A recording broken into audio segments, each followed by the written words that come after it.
Hello students, this is Dr. Vinod Reddy and you are watching YouTube channel My Physics Classroom. इस video में हम बहुत ही important topic को discuss करने वाले हैं। क्यों सर इम्पोर्टेंट है? क्योंकि इस टॉपिक का हम हर एक चैप्टर में यूज करने वाले हैं, चाहे वो क्लास 11 का हो या क्लास 12 का हो। कौन सा टॉपिक है सर? टॉपिक है फंडामेंटल एंड डेराइव यूनिट्स। बहुत ही इंपॉर्टेंट कंसेप्ट है। इस वीडियो में हम किन किन पॉइंट्स के कंसेप्ट क्लियर करेंगे। तो सबसे पहले पॉइंट है फिजिकल क्वांटिटीज क्या होता है, उनको कैसे डिफाइन किया जाता है। उसके बाद यूनिट क्या है, फंडामेंटल यूनिट्स कौन से हैं, डेराइव यूनिट्स को हम किनको कहते हैं, सिस्टम ऑफ यूनिट्स क्या है सर। उसके बाद हम फोकस करेंगे CGS, FPS, MKS and SI system के ऊपर, जो कि बहुत ही इंपॉर्टेंट टॉपिक है। Okay, so without wasting time, let us start first point, that is a physical quantity. अब सर मैं बेसिक क्वेश्चन आपको पूछता हूँ, हम किन क्वांटिटीज को फिजिकल क्वांटिटीज कहेंगे? ओके, किन क्वांटिटीज को हम फिजिकल क्वांटिटीज कहेंगे? तो बहुत ही डेफिनेशन सिंपल है। What is that definition? Any quantity, कोई भी क्वांटिटी, ओके, जनरल लाइफ में कोई भी quantity that can be measured, जिसको हम मेजर कर सकते हैं, इज कॉल्ड फिजिकल क्वांटिटी। बहुत ही सिंपल डेफिनेशन है। एग्जांपल के तौर पर यहाँ पे देखिए एक टेबल है, उस टेबल का लेंथ हमें नापना है।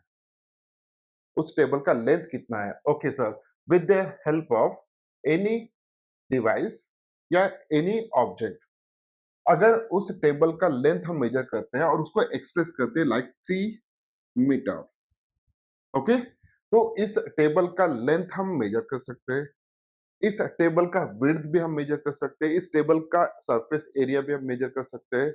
सो सरफेस एरिया, विड्थ, लेंथ, ये सभी फिजिकल क्वांटिटीज हो गए, जिसमें लेंथ और विड्थ सेम क्वांटिटी है। Okay, area is a different physical quantity. Okay sir, ये हो गया। हमें इतना तो समझ में आ गया है कि जिस क्वांटिटी को हम मेजर कर सकते हैं उसको हम फिजिकल क्वांटिटी कहते हैं। सेकंड एग्जांपल लेते हैं। मान के चलिए कि स्टूडेंट है जो पढ़ाई कर रहा है। अब सर वो पढ़ाई कितना किया, ओके, या कितना कम किया, हम इसको मेजर नहीं कर सकते। उसके लिए कोई स्पेशल यूनिट नहीं है। जैसे कि लेंथ में मीटर हम यूज कर रहे हैं, ओके। जैसे पढ़ाई कितना हुआ, बहुत ज्यादा हुआ, कम हुआ, बस इतना ही हम कहते हैं। लेकिन इतने यूनिट में पढ़ाई होगी मेरी, इतने यूनिट पढ़ाई बाकी है, ऐसा हम कभी नहीं कहते। सो पढ़ाई करना means study is not a quantity, physical quantity, okay, क्योंकि हम उसको मेजर नहीं कर सकते। Okay, next one is temperature. अब इस रूम का टेम्परेचर कितना है, ये हम इजीली मेजर कर सकते हैं with the help of thermometer. You can say it is a 40 degree Celsius, you can say it is a 37 degree Celsius. अभी समर चालू है, okay, you can say it is a 25 degree Celsius like this one. So हम with the help of thermometer इस room का temperature हम easily measure कर सकते हैं और उसको एक्सप्रेस भी कर सकते हैं लाइक 27 डिग्री सेल्सियस। ओके, यहाँ पे इसका लेंथ कितना लिया था हमने? 3 metre. So length is one of the physical quantity, temperature is another physical quantity. Okay sir, आपको फिजिक्स जैसे ही सब्जेक्ट आता है तो आपको टेंशन आता होगा, ओके। अब ये जो टेंशन है, क्या इसको हम मेजर कर सकते हैं? The answer is that no. मुझे इतना यूनिट टेंशन आया, मुझे इतना कम, बहुत कम यूनिट टेंशन आया, तो टेंशन का कोई यूनिट नहीं है यहाँ पे। स्पेशली ये जो टेंशन हम लेते हैं उसके बारे में डिस्कस कर रहा हूँ। फिजिक्स में और एक टेंशन है जिसको हम फोर्स कहते हैं, उसका यूनिट होता है, लेकिन यहाँ पे जो हम टेंशन ले रहे हैं उस टेंशन का यूनिट नहीं होता है। Okay, so tension in this one is not a physical quantity. Okay, so ये जो भी है फिजिकल क्वांटिटीज नहीं है, ये फिजिकल क्वांटिटीज है। अब ये अगर फिजिकल क्वांटिटीज है तो हम इनको एक्सप्रेस कर सकते हैं लाइक दिस वन। ये 3 मीटर हो गया, ये 27 डिग्री सेल्सियस हो गया, ओके। अब नेक्स्ट वन, फिजिकल क्वांटिटी को थोड़ा हम ज्यादा डिटेल में डिफाइन करते हैं। So a physical quantity is a quantity that can be measurable यानी measured, express numerically along with unit, express numerically along with unit. Okay, तो जैसे कि हमने लेंथ को मेजर किया तो 3 मीटर, 3 क्या था सर यहाँ पे, न्यूमेरिकली हमने उसको एक्सप्रेस किया था, और m क्या था, it's a metre, it's a unit. Okay, जिसको हम मेजर कर सकते हैं, न्यूमेरिकली एक्सप्रेस कर सकते हैं और विथ यूनिट. अब किसी भी फिजिकल क्वांटिटीज के यहाँ पे दो कंपोनेंट्स होंगे, कौन कौन से सर, एक होता है न्यूमेरिकल वैल्यू, दूसरा होता है उसका यूनिट. जैसे कि हमने 27 डिग्री सेल्सियस ये टेम्परेचर नोट डाउन किया था, या टेम्परेचर वहां पे हमने दिखाया था. 27 न्यूमेरिकल वैल्यू हो गया, और डिग्री सेल्सियस ये यूनिट हो गया. ओके, किसी भी फिजिकल क्वांटिटी के दो कंपोनेंट्स होते हैं. First one is a numerical value, second one is a unit. For example, यहाँ पे लेंथ 5 मीटर, मास 10 किलोग्राम. सो 10 जो भी है, यहाँ पे 5 जो भी है, ये न्यूमेरिकल वैल्यू हो गया.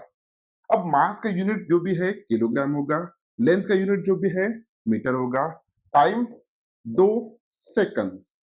Okay, 2 second, second is a unit of time. Okay, तो इतना तो बेसिक हमें पता है. तो किसी भी फिजिकल क्वांटिटीज को जब हम एक्सप्रेस करते हैं तो उसके दो पार्ट होते हैं. First one is a numerical, second one is unit which represent for that physical quantity. Okay sir, ये तो हमें पता चल गया फिजिकल क्वांटिटी के बारे में. अब यहाँ पे ये जो भी फिजिकल क्वांटिटीज है जिनको हमें स्टडी करना है, ओके, वो कौन कौन से चैप्टर में आते हैं, लगभग हर चैप्टर में आते हैं. ओके, आप चाहे मैकेनिक्स स्टडी करो, थर्मोडायनेमिक्स, वेव्स, ऑप्टिक्स, ये जो भी टॉपिक्स है, these are from the class 11th. और क्लास 12th में इलेक्ट्रिसिटी है, मैग्नेटिज्म है, मॉडर्न फिजिक्स है, इन सभी में ये फिजिकल क्वांटिटीज हम यूज करेंगे. ओके, अब यहाँ पे कितने टाइप की फिजिकल क्वांटिटीज हम स्टडी करने वाले हैं, तो इतने सारे फिजिकल क्वांटिटीज हमें स्टडी करना है क्लास 11th और क्लास 12th में. कितने हैं sir, it is more than 150 physical quantities को हमें स्टडी करना है. More than 150 physical quantities. अब सर, हर एक फिजिकल क्वांटिटी का यूनिट होगा क्या, हर एक फिजिकल क्वांटिटी का इंडिविजुअल डेफिनेशन होगा क्या, इन सभी के बारे में हम थोड़ी देर में डिस्कस करेंगे. अब देखिए कौन कौन से फिजिकल क्वांटिटीज है, जैसे कि distance, area, volume, density, kinetic energy, potential energy, acceleration, length, mass, time, ऐसे बहुत बहुत सारे फिजिकल क्वांटिटीज को हमें स्टडी करना है. मैं यहाँ पे बहुत कम फिजिकल क्वांटिटीज लिया हूँ, नियर अबाउट 50%. ओके, 150 से ज्यादा फिजिकल क्वांटिटीज को हमें स्टडी करना है क्लास 11th और क्लास 12th में. ओके सर, अब यहाँ पे दो टाइप की फिजिकल क्वांटिटीज होंगे, एक फंडामेंटल और दूसरा डेरिवेटिव. अब छोटा सा कंसेप्ट यहाँ पे डिस्कस करके हम आगे बढ़ते हैं. जैसे कि सर यहाँ पे लेंथ हो गया, मास हो गया, टाइम हो गया, ये जो क्वांटिटीज है, these are the fundamental physical quantities. Fundamental physical quantities, क्योंकि ये क्वांटिटीज दूसरे के ऊपर डिपेंड नहीं होते हैं. जैसे कि हम जब भी लेंथ मेजर करते हैं तो सिर्फ मीटर में एक्सप्रेस करते हैं, लेकिन जब हम वेलोसिटी को मेजर करेंगे, जब हम वेलोसिटी को मेजर करेंगे तो सर वेलोसिटी का यूनिट क्या होगा, सो वेलोसिटी का यूनिट होता है मीटर पर सेकंड. वेलोसिटी का जो भी यूनिट है वो मीटर पर सेकंड हम लिखते हैं. कोई व्हीकल इस स्पीड से जा रहा है 50 मीटर पर सेकंड, या कोई ऑब्जेक्ट ऊपर जा रहा है, okay, with the velocity of 5 metre per second. अब सर वेलोसिटी हम हमेशा मीटर पर सेकंड में रिप्रेजेंट कर रहे हैं, बराबर है. अब यहाँ पे जो भी वेलोसिटी हम मीटर पर सेकंड में यूज रिप्रेजेंट कर रहे हैं, ये वेलोसिटी का यूनिट हो गया.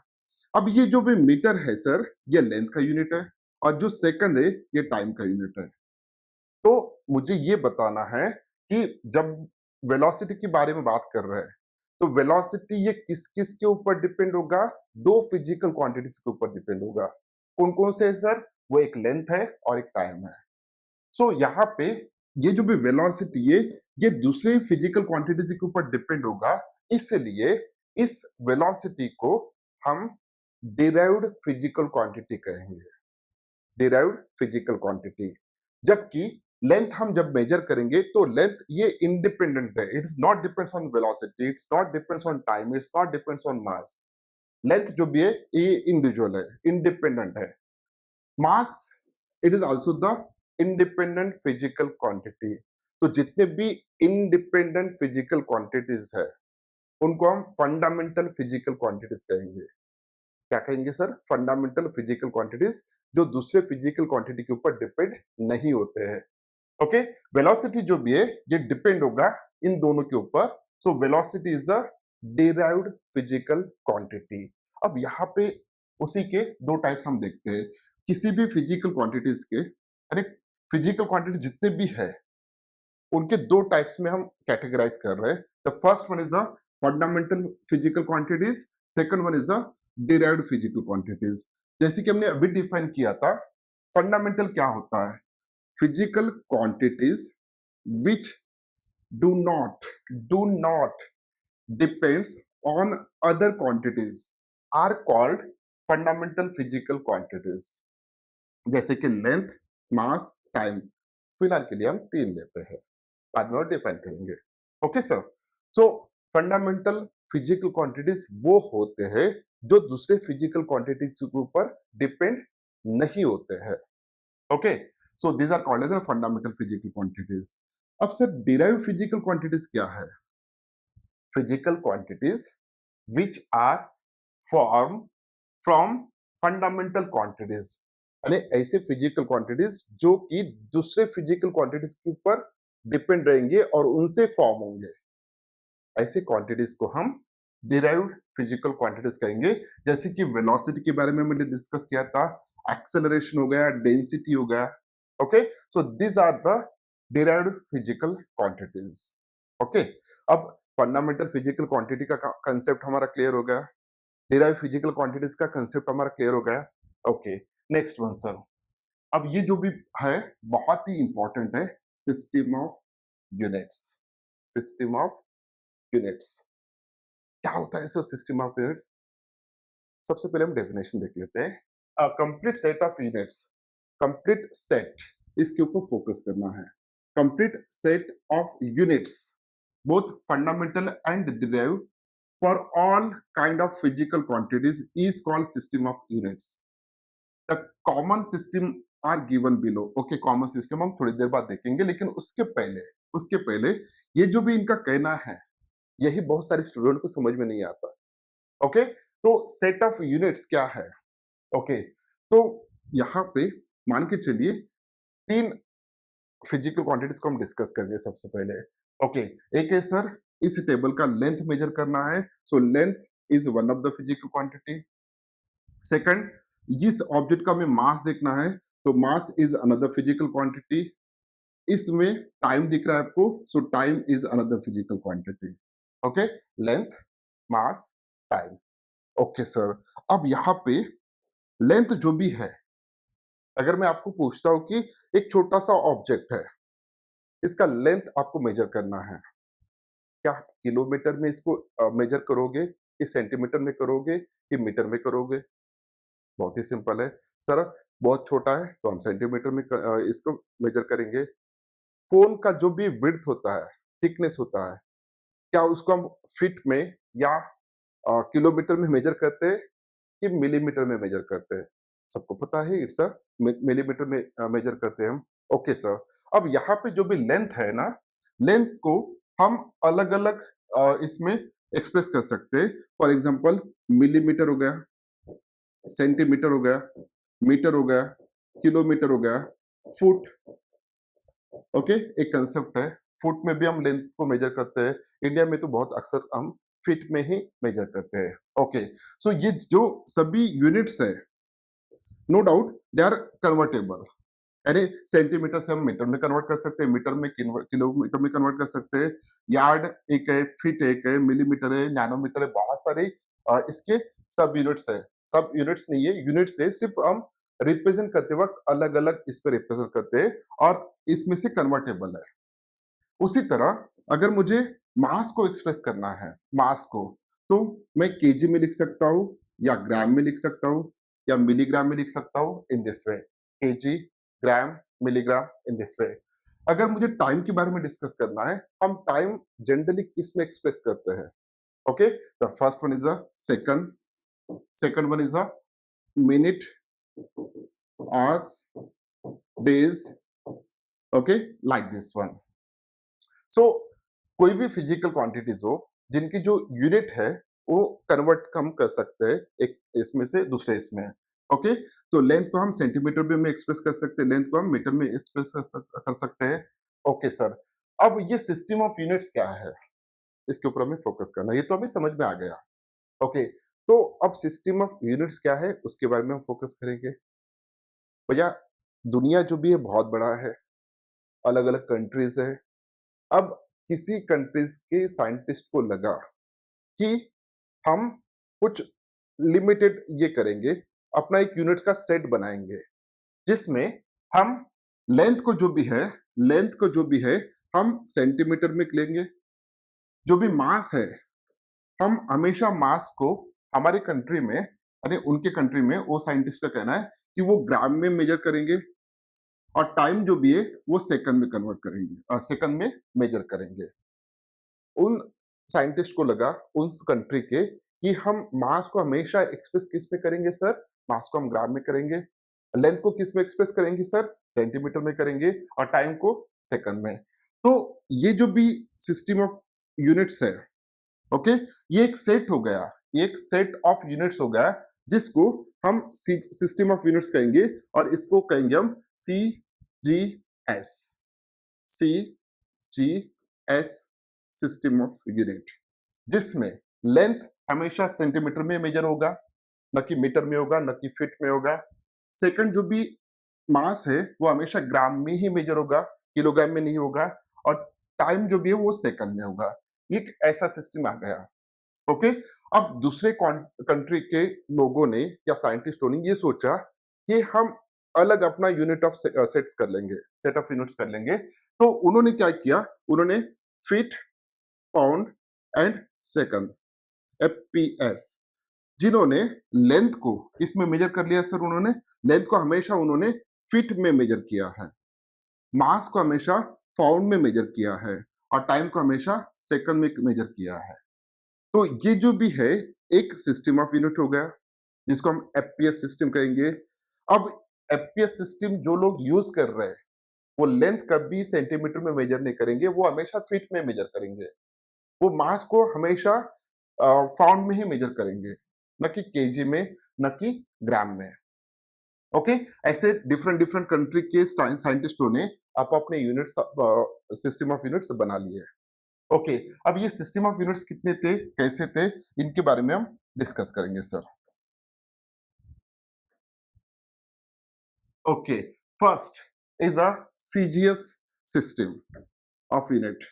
Okay, system of unit CGS, जिसमें लेंथ जो भी है सेंटीमीटर, मास जो भी है ग्राम और टाइम जो भी है सेकंड में ही मेजर करेंगे। ओके सर, अब इसके मेन यूनिट्स कौन थे, सेंटीमीटर, ग्राम और सेकंड। ठीक है, तो ये एक सिस्टम ऑफ यूनिट हो गया। जनरली ये सिस्टम ऑफ यूनिट किन देशों में यूज होता था सर, ये होता था फ्रांस में और जर्मनी में। ओके, कब से कब तक इसका यूज किया गया है या इसका यूज हो रहा था, तो अराउंड एक अप्रोक्सीमेट पीरियड है ये 1870 से लेके 1960 तक। ओके, ये सीजीएस सिस्टम वहां पे यूज होता था। अब इसमें ड्रॉबैक्स थे, हमें एक सिटी से दूसरे सिटी जाना है तो वो अगर 100 किलोमीटर है तो क्या वो रिप्रेजेंट करते वक्त सेंटीमीटर में रिप्रेजेंट करना चाहिए, करना पड़ता था उनको, तो बहुत सारी दिक्कत वहां पे आती थी। लेकिन फिर भी उन्होंने वही सिस्टम एडॉप्ट किया था फ्रांस और जर्मनी में स्पेशली। अब सेकंड सिस्टम ऑफ यूनिट जो भी आया है it's a FPS, foot pound second. अगर आपको मास मेजर करना है तो पाउंड में होगा, अगर आपको लेंथ मेजर करना है तो फुट में होगा, अगर टाइम मेजर करना है तो सेकंड में होगा। उन्होंने अपना सिस्टम बना लिया। Okay, system of units. Okay, FPS system of units. अब उसमें फुट पाउंड सेकंड था। ओके, किस कंट्री में यूज होता था? यूनाइटेड किंगडम और यूनाइटेड स्टेट में ये एफपीएस सिस्टम वहां पे यूज करते थे। कब से सर? 1800 से लेके 1960 तक। ओके, 1800 से लेके 1960 तक। सो ये था एफपीएस सिस्टम। अब उसके बाद आया है एमकेएस सिस्टम, जिसमें लेंथ को मीटर में मेजर किया जाता था, मास को किलोग्राम में मेजर किया जाता था और टाइम को सेकंड में। जनरली यूरोपियन कंट्रीज जो भी है, ओके, ये एमके सिस्टम यूज करते थे। कब से कब तक सर? 1900 से लेके 1960 तक। हो सकता है कि इसके पहले वो सीजीएस सिस्टम अडॉप्ट किया होगा, हो सकता है कि इसके पहले उन्होंने फुट पाउंड और सेकंड वाला सिस्टम अडॉप्ट किया था, पीएस सिस्टम अडॉप्ट किया होगा। ओके, आप यहाँ पे एक सिमिलरिटी देख रहे हैं कि सभी सिस्टम ऑफ यूनिट कब तक यूज होते थे? यहाँ पे 1960 तक यूज होते थे। साइंटिस्ट इसका यूज करते थे। अब साइंटिस्ट, चाहे वो स्पेस में काम कर रहे हो, चाहे वो मटेरियल साइंस में काम कर रहे हो या किसी भी सब्जेक्ट में काम कर रहे हो, लेकिन वो जो उनके ऑब्जर्वेशन जब ऑब्जर्व करते थे और उनको जब एक्सप्रेस करते थे, तो वही सिस्टम वो अडॉप्ट करते थे। उस कंट्री में जो भी सिस्टम्स वहां पे लागू थे, वही वहां पे यूज होता था। लेकिन प्रॉब्लम क्या था सर? अब मान के चलिए कि फ्रांस में कुछ रिसर्च हुआ है और उनका रिसर्च पेपर पब्लिश हुआ है और उन्होंने लेंथ को उसमें सेंटीमीटर में लिया था। ओके, अब वो पेपर कौन पढ़ रहा है सर? यूरोप वाला पढ़ रहा है। अब वहां पे जब ये एक्सचेंज होता था रिसर्च का, तो उस वक्त ये सिस्टम एक सिस्टम ऑफ यूनिट से लेके हमें दूसरे सिस्टम ऑफ यूनिट तक शिफ्ट होना पड़ता था और उसके बाद वो यहाँ पे अप्लाई कर सकते थे। या मान के चलिए कि यूएस में कुछ हुआ रिसर्च किसी के ऊपर, ओके, और यूएस वालों ने जो भी डिस्टेंस मेजर किया था वो फुट में था। अब वो यूरोप वालों को वही यूज करना है, तो वो फुट का कन्वर्शन करना पड़ेगा मीटर में, या फ्रांस वाले को फुट का कन्वर्शन करना करना पड़ेगा सेंटीमीटर में। ये दिक्कत दिक्कत बहुत आती थी। तो 1960 में एक कॉन्फ्रेंस हुआ था, 1960 में कॉन्फ्रेंस हुआ था। ये जो भी different different system of units अलग अलग कंट्री वाले यूज कर रहे थे, इनको कहीं ना कहीं पूरा फिनिश करना था और एक नया सिस्टम प्रोवाइड करना था। और वह नया सिस्टम आया था 1960 में, सबसे पहले 1960 में, जिसको हम एसआई सिस्टम कहते हैं, इंटरनेशनल सिस्टम ऑफ यूनिट्स। ये इसमें 1960 में जब कॉन्फ्रेंस हुआ था, तब 6 फंडामेंटल फिजिकल क्वांटिटीज को फाइंड आउट किया गया। उसके पहले इसमें भी 3 फंडामेंटल थे, इसमें भी 3 फंडामेंटल थे, इसमें भी 3 फंडामेंटल थे। लेकिन 1960 में जो कॉन्फ्रेंस हुआ था, सभी देशों के लोग थे वहां पे, साइंटिस्ट थे, और उन्होंने डिसाइड किया कि अब हम अलग अलग सिस्टम ऑफ यूनिट्स यूज नहीं करेंगे।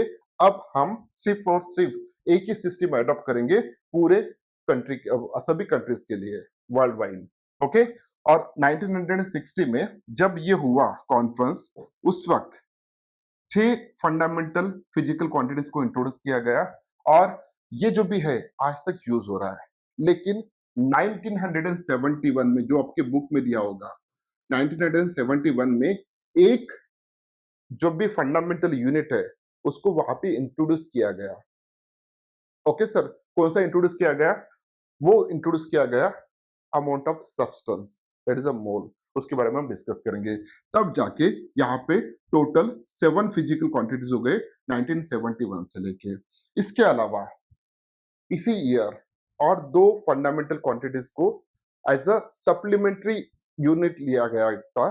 First one is a radian, second one is a steradian. उनके बारे में भी हम डिस्कस करेंगे। तो सर एसआई सिस्टम के बारे में बात करते हैं। It is known as international system of units and is extended system of units applied to whole physics। पूरे फिजिक्स के लिए अब ये सिस्टम एक ही रहेगा। There are 7 fundamental quantities in this system. These quantities and their units are given in the following table। Table को पेश किया जाए। ओके, आ गया टेबल। सर यहाँ पे ये 7 फंडामेंटल क्वांटिटीज है। कौन कौन से sir? First one is a length, second one is the mass, third one is the time, fourth one is the electric current, fifth one is the temperature, amount of substance and luminous intensity। These are the 7 fundamental quantities, physical quantities. अब इन 7 fundamental physical quantities के जो भी units होंगे उनको हम 7 fundamental units कहेंगे। उसमें कौन सा है सर? लेंथ को अब हमें मेजर करना है हमेशा और हर एक कंट्री में मीटर में, मास को किलोग्राम में, टाइम को सेकंड में, इलेक्ट्रिक करंट को एम्पियर में, टेम्परेचर को केल्विन में, नॉट डिग्री सेल्सियस, वो अब केल्विन में हम मेजर करेंगे। अमाउंट ऑफ सब्सटेंस जो कि 1971 में इंट्रोड्यूस किया गया था, मोल, और ल्यूमिनस इंटेंसिटी जो भी है उसका यूनिट होगा कैंडला। अब ये जो भी फंडामेंटल यूनिट्स है इनको कैसे रिप्रेजेंट करना है? सिंबल से। तो मीटर के लिए स्मॉल m से रिप्रेजेंट करेंगे, किलोग्राम के लिए केजी, स्मॉल केजी, सेकंड के लिए स्मॉल s रिप्रेजेंट करेंगे। अब एम्पियर के लिए कैपिटल ए यूज करेंगे, कैपिटल ए। सर यहाँ पे क्वेश्चन अराइज होता है, हम मीटर के लिए स्मॉल m रिप्रेजेंट कर रहे हैं, हमने कैपिटल M क्यों नहीं लिया? सेकंड के लिए हम स्मॉल s ले रहे हैं, कैपिटल S क्यों नहीं लिया? जबकि हमने एम्पियर के लिए कैपिटल A लिया है। सर जब भी किसी भी यूनिट में, जब भी किसी भी यूनिट में, चाहे वो फंडामेंटल हो डिराइव हो, एक चीज आपको याद रखना है, अगर उसका यूनिट अगर साइंटिस्ट के नाम पे है, जैसे कि यहाँ पे एम्पियर, तो उसका सिंबल हमें कैपिटल से ही रिप्रेजेंट करना होता है। ओके सर, तो यहाँ पे एम्पियर को हम कैपिटल ए से रिप्रेजेंट करेंगे क्योंकि ये साइंटिस्ट का नाम था। Kelvin is also the name of the scientist, तो उसको हम कैपिटल के से रिप्रेजेंट करेंगे। ओके सर, अब उसके बाद मोल, अमाउंट ऑफ सब्सटेंस को हम MOL लिखेंगे क्योंकि स्मॉल m लिखते तो कंफ्यूजन होता। Candela, it is the luminous intensity को हम CD से रिप्रेजेंट करेंगे। So these are the symbols of fundamental units, these are the fundamental units. Okay, these are the fundamental physical quantities. ये fundamental physical quantities है, ये fundamental units है और ये उनके सिंबल्स है। ओके, तो अब यहाँ पे जैसे कि मैंने बोला था कि 1971 में इन 7 फंडामेंटल फिजिकल क्वांटिटीज के अलावा, beside the above 7 fundamental units, 2 supplementary units are also defined. First one is the radian for plane angle, second one is the steradian, जिसको हम ऐसा से रिप्रेजेंट करते हैं। ओके, तो फॉर सॉलिड एंगल, तो ऐसे यूनिट्स वहां पे 2 एडिशनल यूनिट्स यूज किए गए थे, लेकिन कुछ दिनों बाद, कुछ सालों बाद अब इनको भी हटा दिया गया, इनको भी हटा दिया गया। अब सिर्फ 7 फंडामेंटल फिजिकल क्वांटिटीज है और उनके 7 फंडामेंटल यूनिट्स है। अब सर इनको याद रखना है, हमें इनको याद रखना है। इनको याद कैसे रखेंगे? तो यहाँ पे एक छोटा सा ट्रिक मैं आपको दे रहा हूं। क्या है सर वो? मम्मी कहती, सुनो अमित, कल मूवीज चलेंगे, कल मूवी चलेंगे। मम्मी कहती, सुनो अमित, कल मूवी चलेंगे। Okay, so M K, okay, M for mass, K for kg, kilogram, S for second, A for ampere, K for Kelvin, M for mole and चलेंगे C for कैंडला। तो ये आपको याद रखना है। मम्मी कहती, सुनो अमित, कल मूवी चलेंगे। Okay, these are the 7 fundamental quantities को आपको याद रखने के लिए, जो भी यूनिट्स है 7 फंडामेंटल यूनिट्स, उनको याद रखने के लिए ये आपको याद रखना होगा। Okay, this is a shortcut trick. So इस वीडियो में हमने क्या क्या देखा है सर? इस वीडियो में हमने फिजिकल क्वांटिटीज क्या होते हैं वो देखा है, उसके बाद derived physical quantities and fundamental physical quantities के बारे में डिस्कस किया है। उसके बाद हमने सिस्टम ऑफ यूनिट्स को डिस्कस किया है, उसमें CGS, FPS और MKS, और MKS के बाद में आया था SI सिस्टम। ओके, और SI की 7 फंडामेंटल क्वांटिटीज को हमने पूरे डिटेल में डिस्कस किया है। अब एक वेबसाइट का अनाउंसमेंट मैं यहाँ पे कर रहा हूँ, जो कि फिजिक्स के लिए स्पेशली लाइक क्लास 11th और 12th के स्टूडेंट्स के लिए मैंने डेवलप किया है, which is totally free of cost for ever. Okay, इसमें क्या क्या मिलेंगे सर आपको? इसमें आपको सिमुलेशंस मिलेंगे, एमसीक्यूज पीवाईक्यूज मिलेंगे आपको, नियर अबाउट 5000 पीवाईक्यूज यहाँ पे है। ओके, फिर सिर्फ फिजिक्स के चैप्टर वाइज है। आपको टेस्ट भी उन्होंने तो टेस्ट भी दे सकते हो, हर एक टॉपिक के ऊपर टेस्ट क्रिएट करके रखा है। जैसे आपको किसी भी क्लास में या यूट्यूब पे क्लास होता है, उसके बाद आप वेबसाइट पे जाइए, वहां पे टेस्ट क्रिएट होगा, ऑलरेडी होगा, सर्च करना है आपको। ओके, जैसे आप सर्च करोगे तो टेस्ट जनरेट होगा, 20 एमसीक्यूज आएंगे एक एक टॉपिक के ऊपर, जिस टॉपिक के ऊपर आपने सिलेक्ट किया उसी टॉपिक के ऊपर कंसेप्चुअल से लेके हायर लेवल तक एमसीक्यूज वहां पे आएंगे। जस्ट आपको सॉल्व करना है। सबमिट करने के बाद आपका स्कोर वहां पे आएगा, विथ नेगेटिव मार्किंग है वहां पे, और आपने कौन से क्वेश्चन के लिए कितना वक्त लिया है, यहाँ से लेके क्वेश्चन अगर रॉन्ग हुआ तो कैसे रॉन्ग हुआ है, उसका सही आंसर क्या है, सब कुछ आपको लिखा हुआ मिलेगा। उसके बाद लैब मैन्युअल्स क्लास 11 के 12 के वहां पे अवेलेबल होंगे। जितने भी वीडियोस रिकॉर्ड हो रहे हैं अभी, वीडियोस भी वहां पे रिकॉर्ड होगा। ओके, इन 4 सेक्शन में ये वेबसाइट हमने डिवाइड किया है। कोई चार्जेस नहीं, कोई सब्सक्रिप्शन नहीं करना है, कोई लिंक नहीं प्रोवाइड करना है, या कोई रजिस्ट्रेशन भी नहीं करना है। जस्ट वेबसाइट ओपन किया। वेबसाइट का नाम क्या है सर? myphysicsclassroom.in, myphysicsclassroom.in। उम्मीद करता हूँ कि वीडियो आपको अच्छा लगा। अगर वीडियो अच्छा लगा तो वीडियो को लाइक कीजिए, चैनल को सब्सक्राइब कीजिए और अपने दोस्तों के साथ शेयर कीजिए। जनवरी 2028 तक जितना भी सिलेबस है फिजिक्स का, ओके, पूरा कंसेप्चुअली में पढ़ाना है मुझे, अप टू जनवरी 2028 तक। Thank you very much, bye bye.